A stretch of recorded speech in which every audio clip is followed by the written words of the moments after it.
escola do mundo, onde eu posso ensinar e aprender. A palavra da sabedoria é a nossa EBD. Deus é o nosso diretor, o Espírito Santo nosso professor. A Bíblia é a cartilha que ensina o caminho, a verdade e a vida. Deus é o nosso diretor, o Espírito Santo nosso professor. A Bíblia é a cartilha que ensina o caminho, a verdade e a vida. Bom dia! Eu não tenho cenário de livros, então vai ser no cenário de plantas. Tudo bom? Muito bom dia. Eu zoeira, Beto. Um beijo. Vai ficar diferente, vai ficar numa luz diferente, tá bom? Sair da mesmice, tá? E vocês verem a natureza, sem ficar olhando minha cara. Então vamos lá. É a nossa próxima aula, tá? A última quem deu foi o pastor, o reverendo Cícero, tá bom? E a gente vai falar hoje sobre, a aula se chama Igreja e Diversidade, tá? Como ele mesmo comentou, não é a diversidade que vocês estão pensando, tá? Não é essa coisa toda de assunto polêmico, porque eu nem seria a pessoa mais apropriada para falar sobre, tá? Sobre esses assuntos polêmicos. Até a parte de assunto polêmico que tem nessa aula, aí eu deixo isso aí pro pastor, tá bom? Ou pro Beto, tá? Eles que lutem, tá bom? Então, ó, essa é a nossa revista, Igreja Complicada. Conhece alguma? Então, mais um assunto que é super atual, tá? Eu vou começar lendo, tá bom? A passagem da aula de hoje, que é 1 Coríntios, capítulo 12, tá certo? Em alguns pontos eu vou fazer alguns comentários sobre, tá? Então vamos ler. 1 Coríntios 12, o título é Acerca dos Dons Espirituais. A respeito dos dons espirituais, não quero, irmãos, que sejais ignorantes. Não seja ignorante. Sabeis que outrora, quando erais gentios, deixáveis conduzir-vos aos ídolos mundos, segundo erais guiados. Por isso vos faço compreender que ninguém que fala pelo Espírito de Deus afirma, anátema Jesus. Por outro lado, ninguém pode dizer, Senhor Jesus, senão pelo Espírito Santo. Ora, os dons são diversos, mas o Espírito é o mesmo. E também a diversidade nos serviços, mas o Senhor é o mesmo. E a diversidade nas realizações, mas o mesmo Deus é quem opera tudo em todos.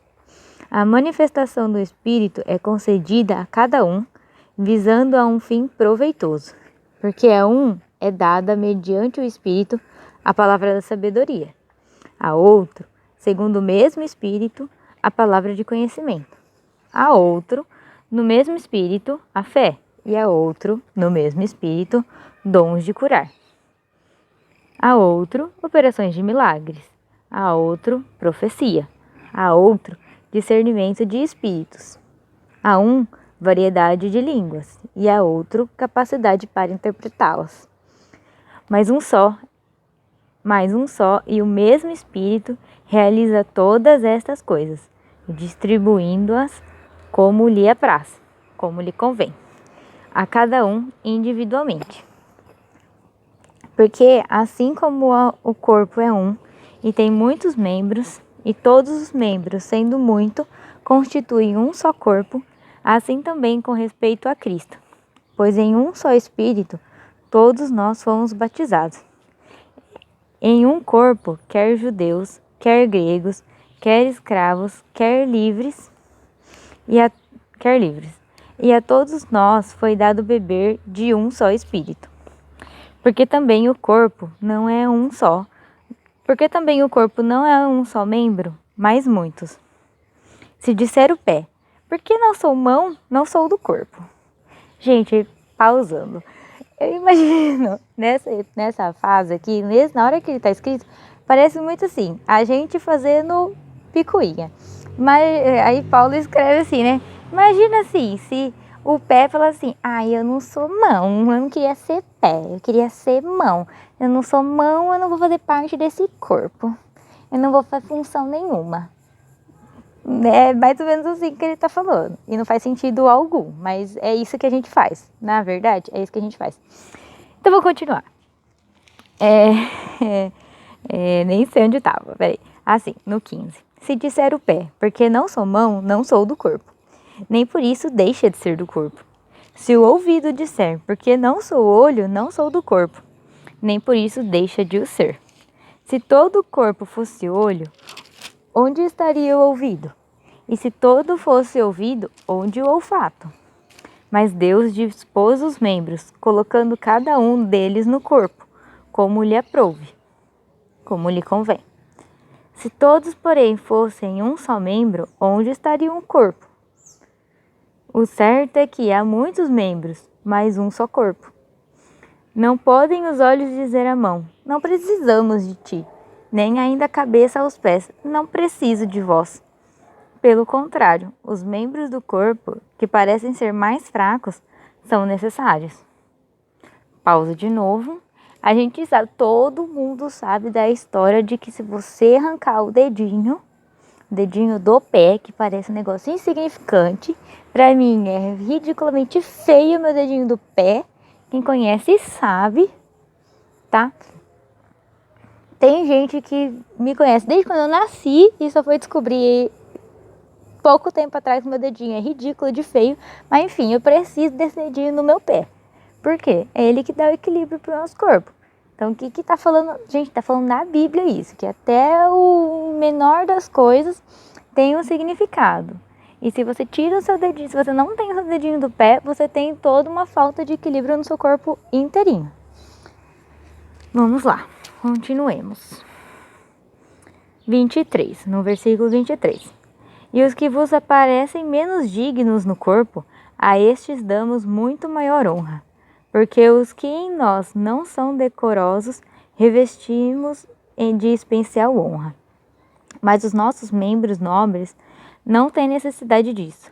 Contudo, Deus coordenou o corpo, concedendo muito mais honra àquilo que menos tinha, para que não haja divisão no corpo. Pelo contrário, cooperem os membros com igual cuidado em favor um dos outros, de maneira que, se um membro sofre, todos sofrem com ele. E se um deles é honrado, com ele todos se regozijam. Ora, vós sois corpos de Cristo, e individualmente membros desse corpo. A uns estabeleceu na igreja, primeiramente apóstolos, em segundo lugar, profetas, em terceiro lugar, mestres, depois operadores de milagres, depois dons de curar, socorros, governos, variedades de língua. Porventura são todos apóstolos ou todos profetas? São todos mestres ou operadores de milagre? Têm todos dons de curar? Falam todos em outras línguas? Interpretam-nas todos?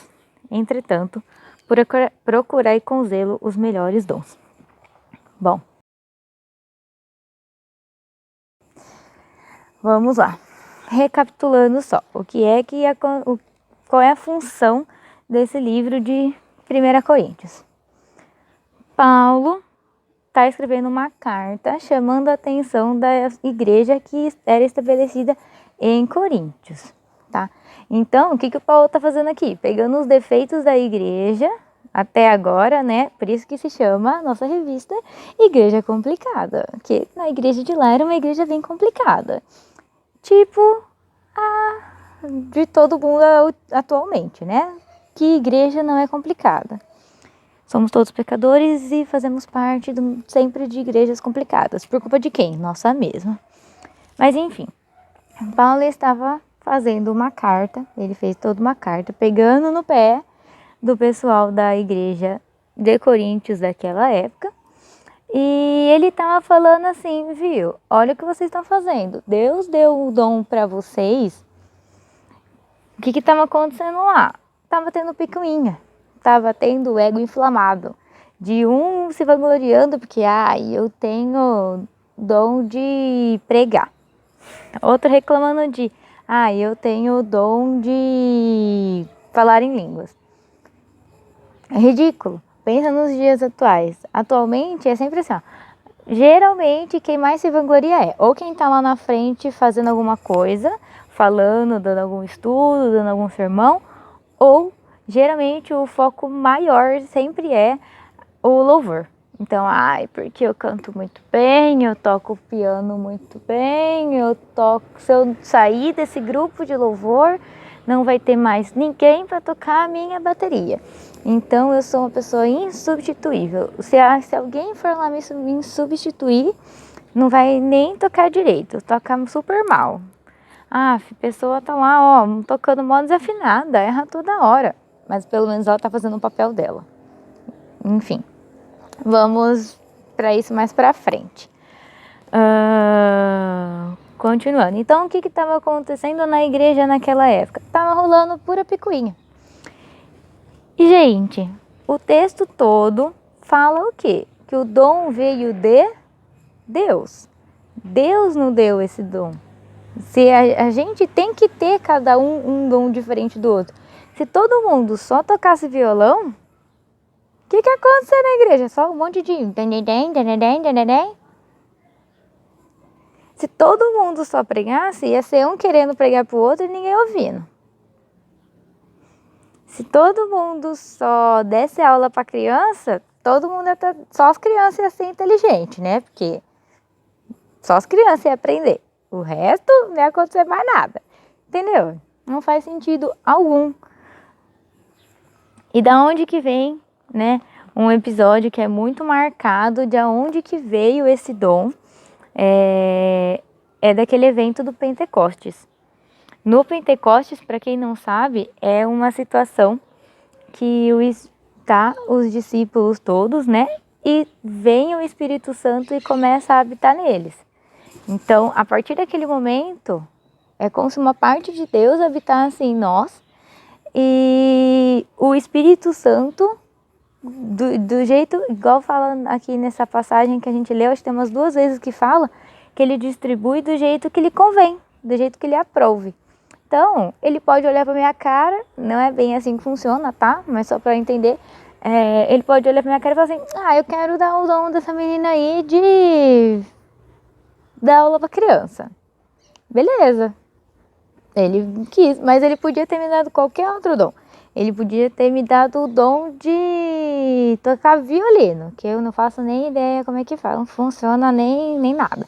Mas enfim, ele podia ter me dado esse dom. Não, ele quis dar lá para Sarinha Moraes, entendeu? Ou ele podia ter dado o dom de dar aula, que não é o caso. Não, esse dom está sendo praticado. Mas ele podia ter dado o dom de dar aula, mas não. Enfim. Vamos lá. Então, ele dá o dom conforme lhe convém, tá? E aí a gente pensa assim, nossa, mas... E fica comparando, uma pessoa se comparando a outra. Isso é muito, muito nada a ver. É o que estava acontecendo na igreja de Coríntio e que Paulo estava falando para eles, viu? Presta atenção. Quanto a isso, como que é o primeiro capítulo como que é o primeiro versículo desse capítulo? Quanto aos dons espirituais, não quero que vocês sejam ignorantes. Ou seja, pare de ser babaca. Pare de ser ignorante quanto a isso. Como que vocês estão disputando um com o outro? É a mesma coisa que uma criança ganha uma borracha da Minnie e a outra criança não ganhou nada, ou melhor, ela ganhou, porque os dons, né? A outra criança ganha só uma ponteirinha de lápis, e aí uma serve para uma coisa e a outra serve para outra coisa, e uma fica discutindo com a outra assim, o meu é melhor, mas o meu não sei o quê. Por que as duas não se unem e a borracha que serve para apagar, se uma tem a borracha e outra tem o lápis, então as duas que se unam para fazer um texto. E um texto bom, entendeu? Porque daí se você errar, você apaga com a borracha que uma tem e a outra tem o lápis para escrever o texto. E não ficar aí, senão fica lá uma... Para que vai servir uma borracha só? Para fazer o quê? E um lápis, se você errar, você faz o quê? Risca tudo, fica tudo borrado? Então, um trabalho perfeito é aquele que é feito todo em conjunto, tá? É falado que a palavra, tá escrito isso aqui, tá? A palavra dom no grego é carismata. Carismata, a raiz dessa expressão, né? A raiz dessa palavra, carismata, é caris, que significa graça. Então, dom vem da graça de Deus. Graça, como o nome mesmo diz, é de grátis. Free, entendeu? É de grátis. Então, você ganha, pronto, ganhou. Você não fez nada para merecer aquilo. Se fosse depender da gente merecer alguma coisa, a gente não ganhava absolutamente nada. Tá? Então, você vai se vangloriar do quê? Se você não fez nada para merecer aquilo, você é exatamente igual a outra pessoa. É ridículo quem fica se vangloriando num negócio que você ganhou, tá ganhado. A questão principal que a gente deveria se voltar não é se eu tenho um dom e qual é a importância do meu dom. Não, é qual é o seu dom. A gente deveria gastar o nosso tempo em discutir, descobrir qual é o nosso dom. Utilizar qual é o nosso dom. E aí eu fiz a brincadeira de falar que o meu não é o dom do ensino, mas na verdade ele está sendo construído forçadamente, mas ele está sendo construído. Por quê? Porque a gente tem a parábola dos dons e talentos. Não sei se alguém não lembra dessa parábola, é como se teve um proprietário de uma terra, ele foi viajar, ficar um tempão fora, anos fora, e eu não lembro exatamente agora a quantidade, que eu acabei de pensar nisso, tá, pessoal? Me perdoa. Mas ele deu 10 talentos para um servo. Aí o servo que tinha os 10 talentos pegou e ficou com os 10 talentos, beleza. Aí para outro ele deu 5 e para outro ele deu 2 talentos. O que tinha só 2 talentos falou assim, nossa, só tenho 2 talentos, né? Se eu ficar com esses 2 talentos, se eu perder esses 2 talentos, que na época é dinheiro, esse termo talento, né? É um estilo de moeda da época. Se eu perder esses 2 talentos e valor em dinheiro, isso eu vou à falência, meu chefe vai ficar muito bravo comigo, então eu vou enterrar. Aí ele pegou e ele enterrou. O de 5 também, ele pegou e enterrou. Agora o que tinha 10 talentos, ele falou assim, não, eu vou multiplicar esses talentos. Ele pegou aqueles 10 talentos que ele tinha ganho e fez todo um trabalho, ele exerceu.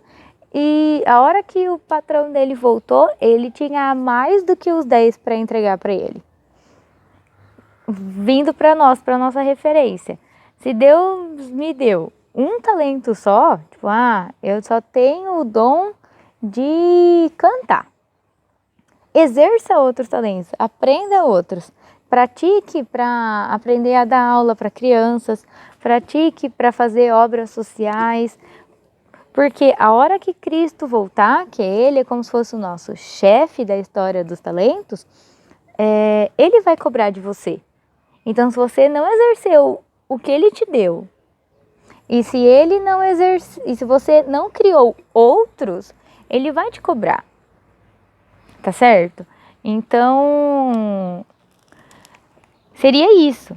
Então, o nosso ponto principal não é se o meu talento se ele tem lugar de destaque, meu dom, eu estou em lugar de destaque ou o dom dos outros é melhor. Não é isso.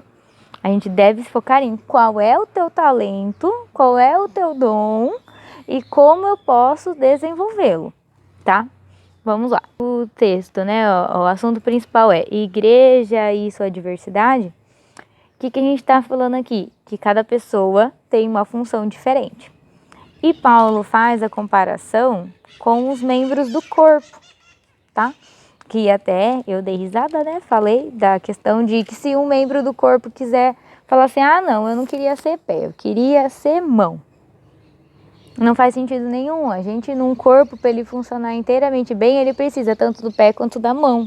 Quanto do cabelo, quanto do olho, quanto da boca, quanto do olfato, enfim. E aí, o que eu estava pensando na hora que eu estava preparando isso aqui? Tudo na nossa vida, tudo é um sistema. Uma empresa tem as suas partes para funcionar. Uma empresa não dá para ser uma coisa sozinha. Uma empresa não dá para ser um funcionário fazendo todas as funções. Primeiramente que ele não aguenta, segundamente que ele não consegue. Ele não tem capacidade intelectual ou outra coisa para estabelecer e realizar todas as funções. Ele precisa de ajuda para conseguir. Senão ele vai conseguir por um tempo e depois ele não vai conseguir mais crescer nem nada do tipo. Por exemplo, a natureza. A natureza não é uma coisa só. Lembra das aulas de biologia há um tempão atrás, né? A natureza tem um ecossistema. Então, cada um tem uma partezinha, cada partezinha tem a sua função. Tudo que Deus criou é um sistema, é uma engrenagem, é um jeito de funcionar. O nosso corpo, cada célula dentro da célula, que é microscópica, dentro da célula tem micropartículas lá, mitocôndria, enfim, um monte de coisa, que cada pedacinho do DNA tem uma função. Numa família, cada pessoa deve ter uma função. O pai e a mãe têm que ter as suas funções estabelecidas, os filhos têm que ter as suas funções estabelecidas, e quando isso não funciona de forma correta, também é um caos. Que mais? Numa música, se toda nota fosse a nota sol, não ia existir música. Ia ser sempre a mesma coisa. Então, uma orquestra e, principalmente, o próprio Deus. O próprio Deus é dividido em 3 pessoas.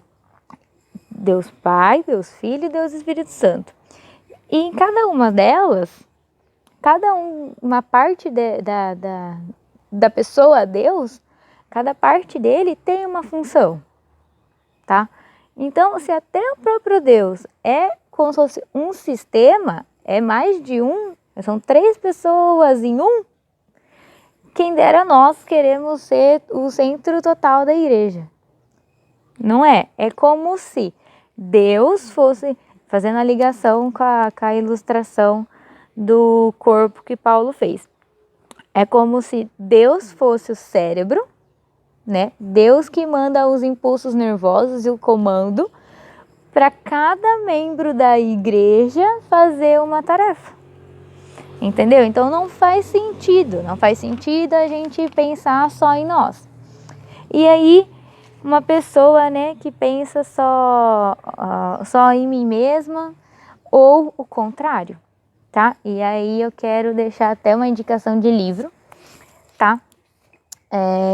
Porque na igreja não é, principalmente relacionado aos dons, não há espaço para ego inflado, né, de superioridade ou complexo de inferioridade. Por quê? Nas duas situações a gente está pensando em nós. Então, eu sou o melhor, eu sou o que sei fazer tudo, eu sou insubstituível.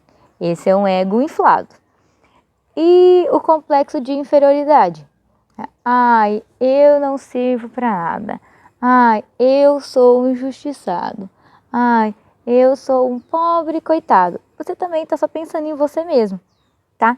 E então daí eu queria deixar de sugestão para vocês esse livro aqui. É um livro ridiculamente curto. Para vocês terem uma ideia, são 48 páginas de um livro pequeniníssimo. Olha isso aqui. Pequeniníssimo, mas é muito, muito bom. Chama Ego Transformado, que é do Timothy Keller. Tá? É muito bom e ele trata muito sobre isso. Que na verdade a gente tem que ser o meio termo. Nem o ego inflado, nem o complexo de inferioridade. Porque nas duas situações a gente está pensando só em nós mesmos. E quando se trata de dons, o que tem que ser? A gente tem que pegar os nossos dons que a gente recebeu e aplicar. Porque voltando à questão da parábola, se a gente tem um dom e não o aplica, é a mesma coisa que enterrá-lo. Vamos lá para um exemplo um pouquinho mais prático. Quem é que não tem, a gente que é jovem, né? Tem muita gente que está na faculdade.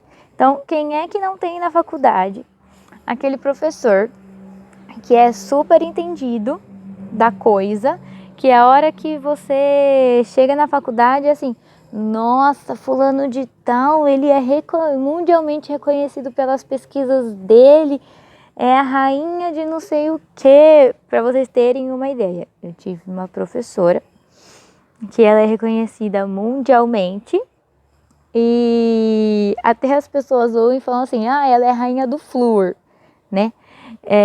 Porque ela faz umas pesquisas topíssimas sobre flúor e a função e blá blá blá.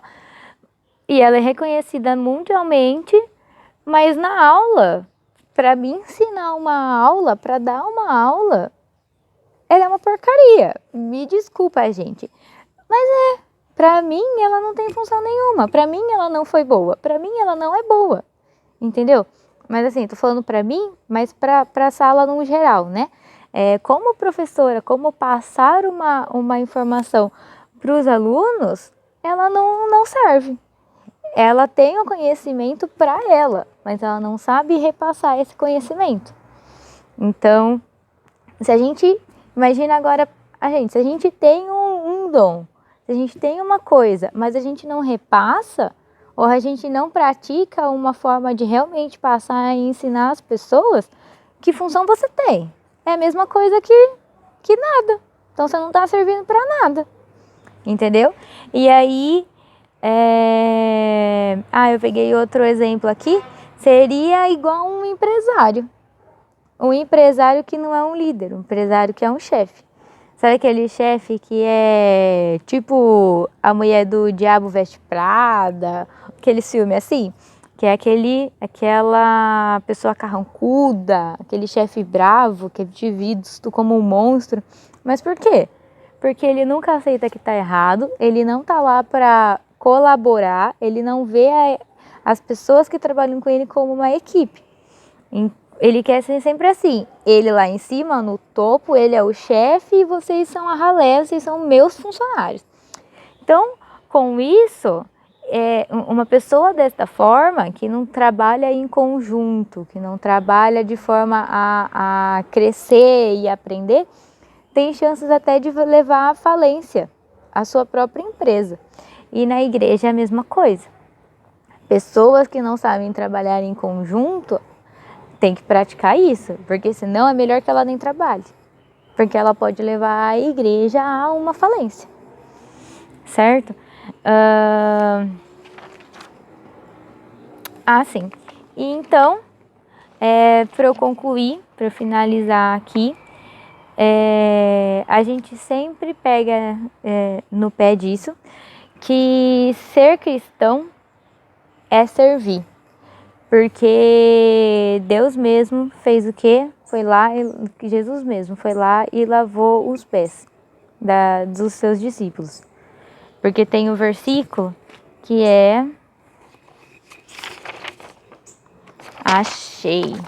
que tem o versículo em Mateus 20, 28. Pois o Filho do Homem não veio para servir, mas para servir e dar a sua vida em resgate por muitos. Então, ser cristão é servir. Ser cristão é se doar ao próximo, se doar ao outro. Ok? Então, não faz sentido nenhum a gente tá nesse pé de guerra, nessa briga de um serve mais que o outro, tá? Servir é um sinal de maturidade cristã, que você entendeu qual é o propósito do corpo de Cristo, da igreja de Cristo, tá certo? E aí, só como uma curiosidade que eu tava pensando na hora de ler todo aqui, como é engraçado, né? Que quando a gente estava na igreja e frequentando pessoalmente, né, a igreja, uma das funções da igreja que não era muito vista, não estava lá nos holofotes, todo mundo via aquilo, mas que é de suma importância, é, por exemplo, a transmissão do culto, a pessoa que fica lá filmando o culto. Isso é absurdamente importante, fazer tudo certinho. E aí vir uma pandemia dessa, uma situação toda dessa, e aconteceu o quê? A transmissão ao vivo do culto ou das aulas nossas são uma das coisas mais importantes que tem. Porque se não tivesse isso, a gente não estaria nem se comunicando. Então, para a gente ver como Deus pode pegar uma coisa que é insignificante e transformá-la em de suma importância. E a de suma importância em uma coisa insignificante. Então, a mensagem de hoje é esta. Para que essa história de achar que um é melhor que o outro ou que você não serve para nada, ok? Ache o seu dom, você tem um dom e você tem a obrigação de exercê-lo na igreja, ok? Combinado? Um beijo e um ótimo domingo!